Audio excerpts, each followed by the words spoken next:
views and opinions expressed by the host of this show are his and his alone. They do not reflect those of this network, his employer, any of the universities he attended, his family and friends, or former roommates, any of the 5 Temptations, the 4 Tops, or any number of the Pips. They may or may not reflect those of the other voices in his head. His dog, however, agrees with him 100%.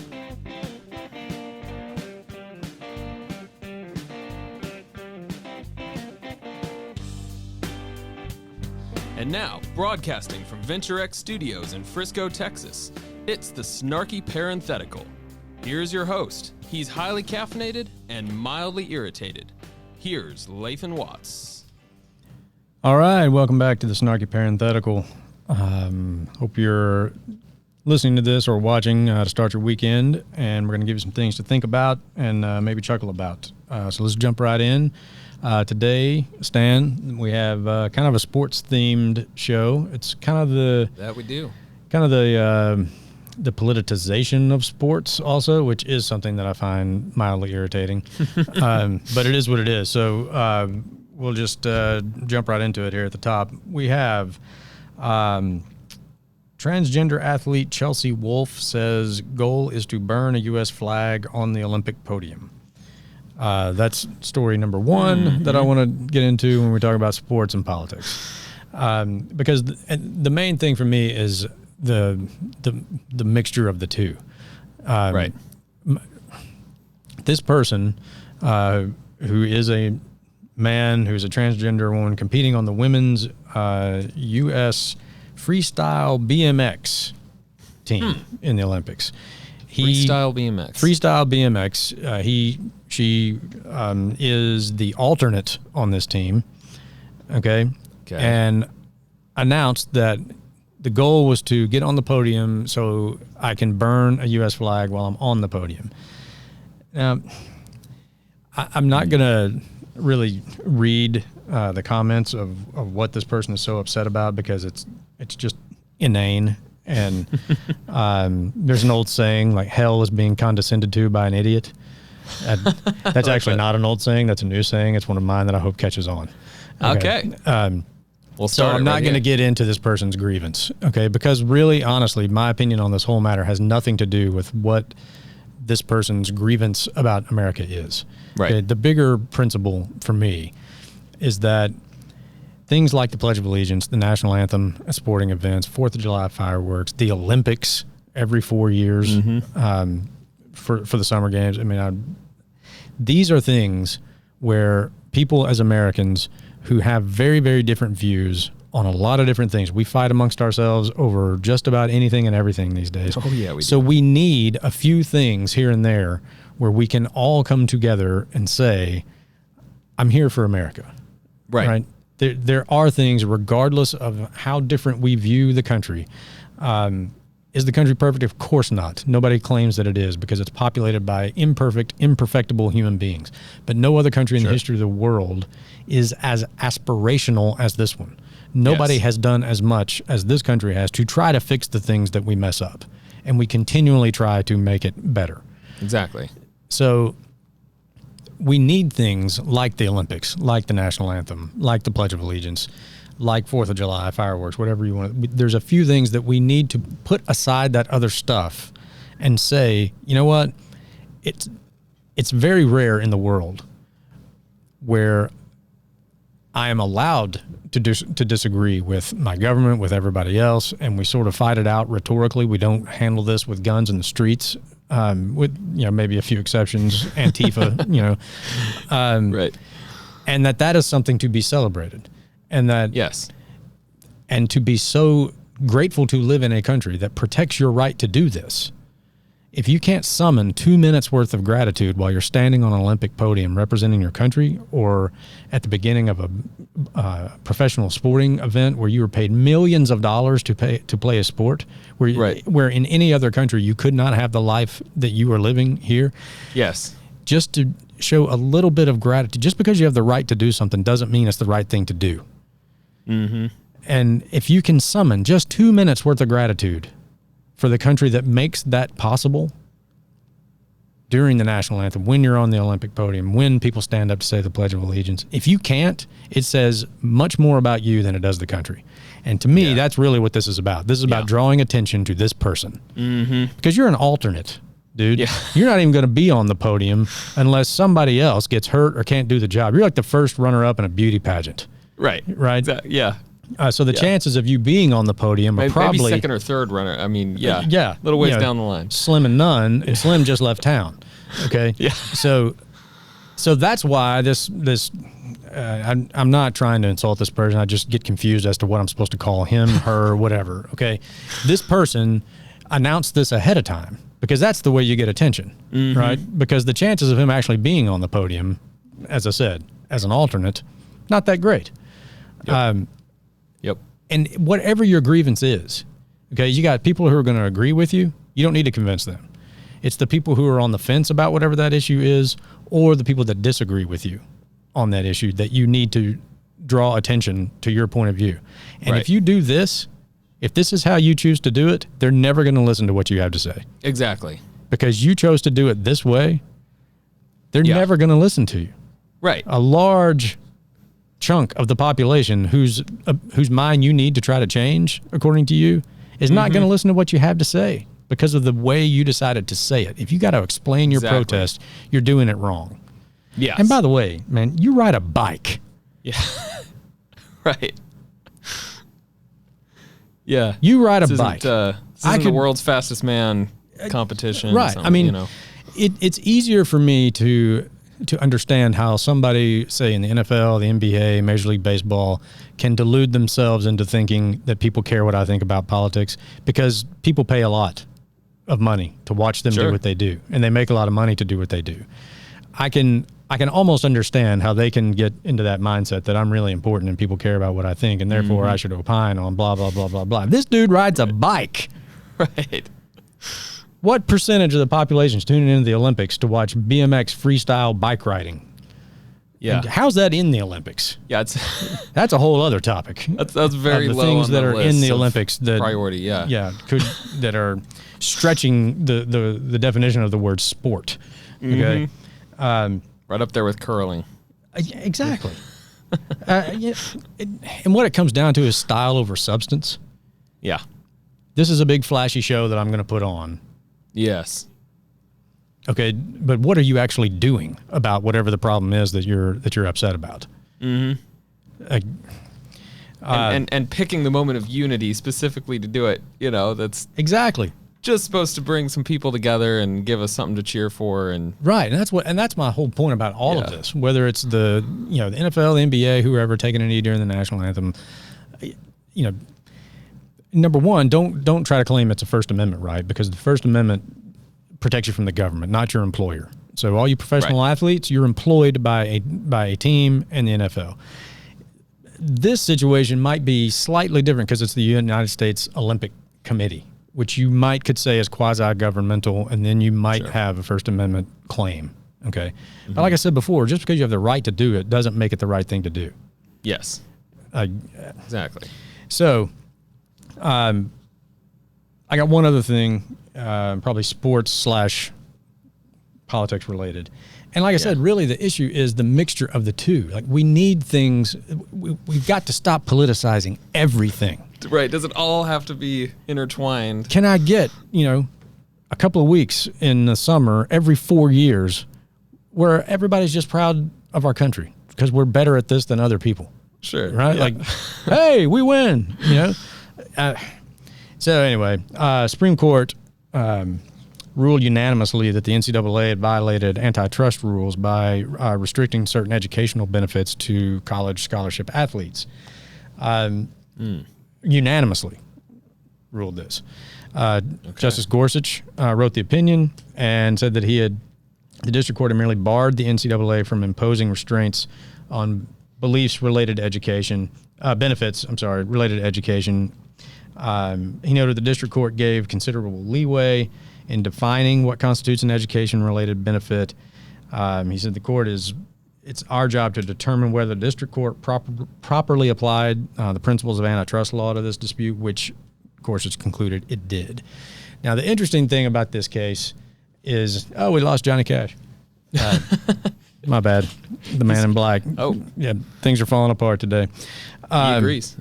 So the interesting thing about this opinion is that Justice Kavanaugh in the concurrence basically questioned the legality of the NCAA having other restrictions on other benefits for college athletes. Kavanaugh, if he has his way, is basically paving the way to pay college athletes, which to me is the end of amateur sports. And getting back to kind of what I really love about college sports versus professional sports. The college athletes are still striving for something, right? Yeah. Like they're getting a free education. It's a great benefit. There goes the man in black. He'll be back. You can't get rid of Johnny Cash. Don't worry about it. He's making a statement right now. Either he really doesn't agree with you, or I've had enough. Yeah. Johnny Cash, who is the singing voice of John Wayne, by the way. That's just a whole other tangent. Like, just take John Wayne's speaking voice. Well, I tell you, Pilgrim, right? And then just draw it out a little bit. I hear the train a coming. It's Johnny Cash is the singing voice of John Wayne. Anyway, that makes a lot of sense. I'm rambling incoherently. What I love about college sports is that they're still striving for something.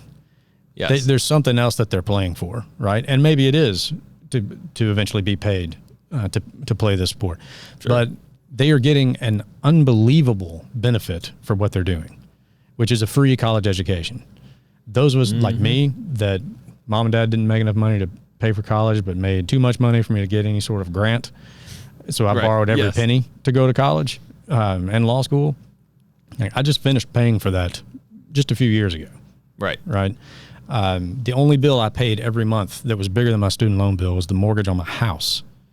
Wow. So don't tell me that scholarship athletes are somehow being deprived of something if we're not just paying them a salary to play this like they would if they were in professional leagues. Right. They are getting a tremendous benefit, and they're getting it for free. And most of them will not go on to pro sports. So that free education is going to be what actually employs them for the rest of their life and makes those other careers possible. Yep. And Kavanaugh's concurrence casts doubt on whether or not NCAA can keep schools from paying players.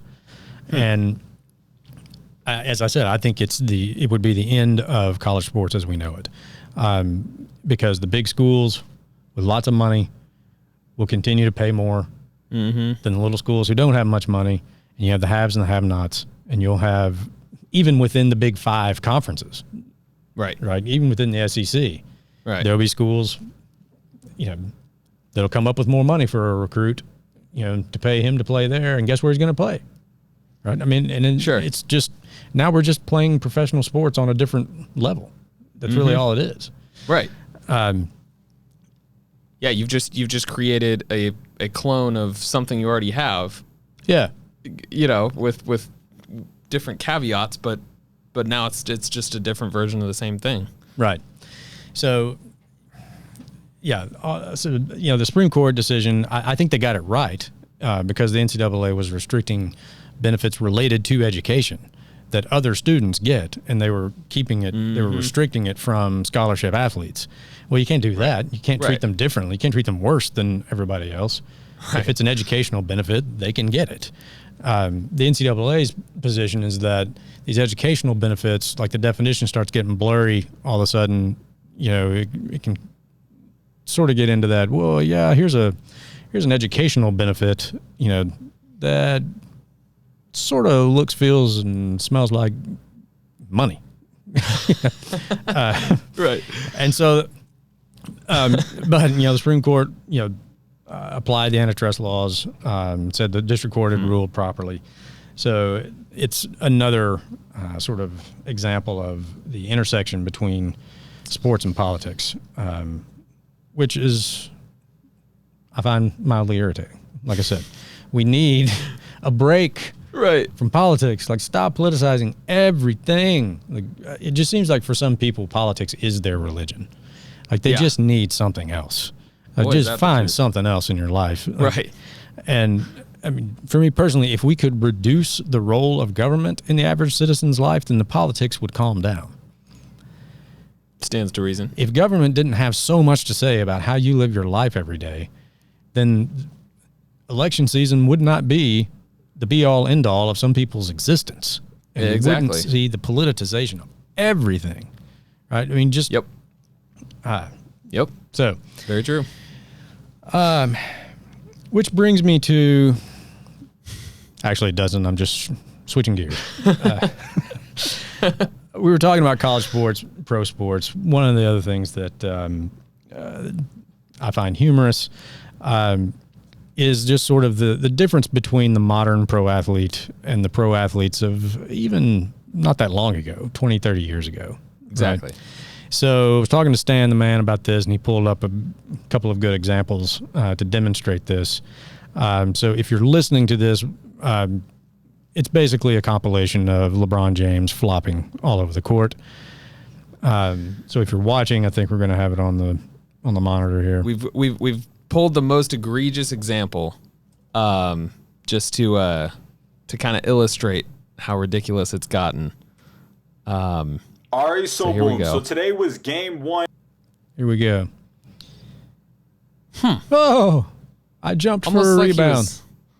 Trying to lift off. I don't know what that was. Was he trying to fly into the rafters there? Yeah.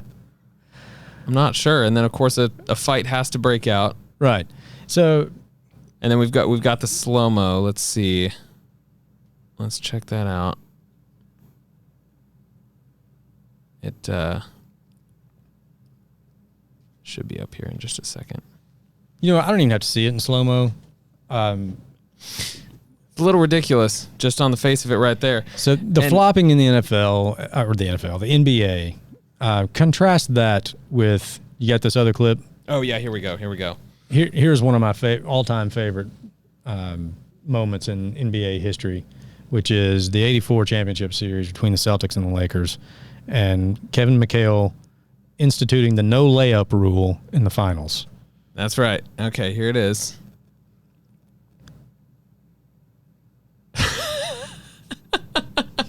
Right there. That was something else. Yeah, the clothesline of Kurt Rambis. Yep. That's a foul, LeBron.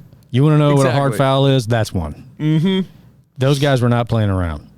Yeah. Okay. It's a complete. It's just a completely different game. And I'll say this: this is not just like grumpy old man, like, oh, it's just not the old days, like, because the other thing we were talking about earlier about the politicization of sports. Mm-hmm. Right around that same time period, I might have been a year or two later after the '84 finals, and confession, was a huge Celtics fan. I was a big fan of Larry Bird, all of those guys, just the way they played. But at sort of the height of Bird's career, a couple of guys on the Pistons made some comments about him that basically said he wouldn't get near as much attention if he was black.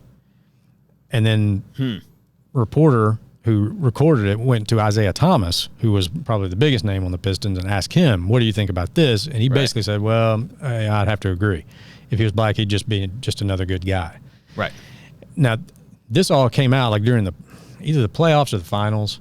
Wow. And it blew up, right? I mean, sure. And to the point where they held a press conference before one of the games.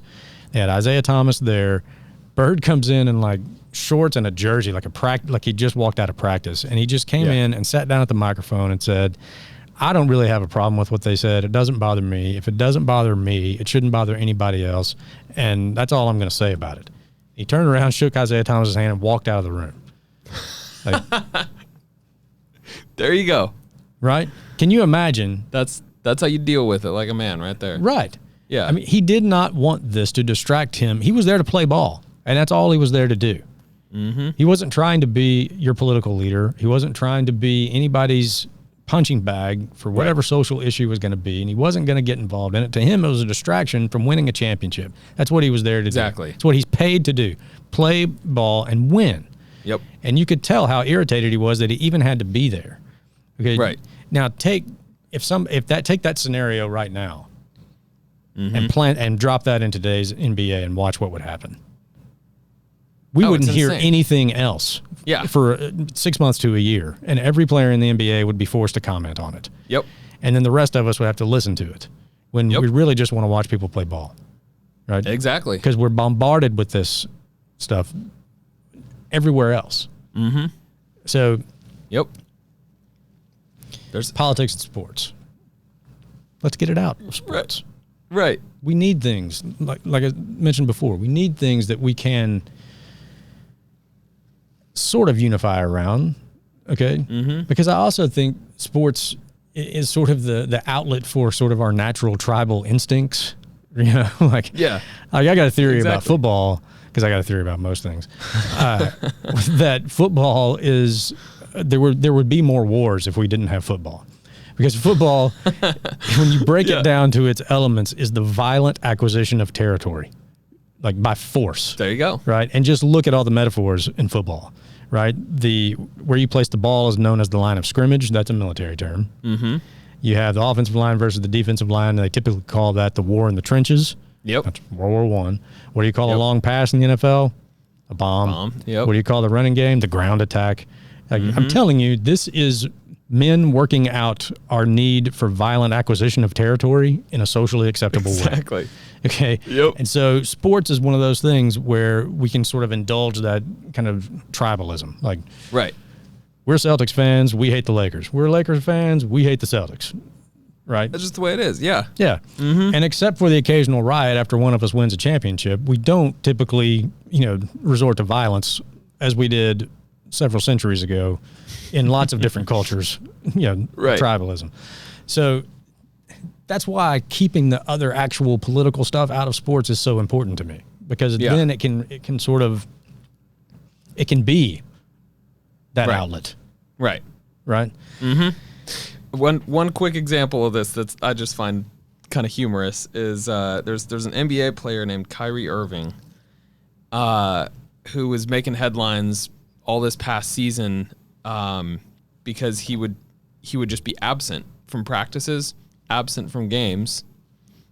No real accountability.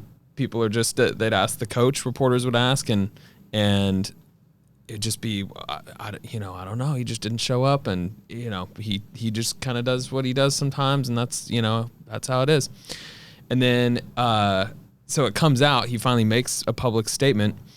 And he's saying, my heart has just been so heavy with all that's been going on in our nation. And I couldn't bring myself, I couldn't, sports just didn't seem like the most important thing to me. Now, this is a man, right? And you think, okay, well, wow, this guy's a deep thinker, kind of person, like, maybe he just really, feels strongly about these things. He also has made headlines in the past and still affirms to this day his belief that the earth is flat. Yeah. Look, I can grant you, dude, that your heart is heavy over everything that's going on. Everybody's is. Right? Of course. But the rest of us still have to go to work. Exactly. And you're paid a whole lot of money. You still got to go play that game, and you got a contract, and you're hired, and that probably somewhere in the contract specifies that means practice. Right. Right? Exactly. I understand. I'm not doubting that that his heart is heavy. I mean, there's things to have your heart heavy about. I get it. Of course. But you still got a job to do. Exactly. And everybody else in America just gets up and does their job. Yep. Go do yours. That's all I'm really saying. That's simple. All right. How are we on? We're looking good. Looking good for final segment, I think. All right, good deal. So that's enough seriousness.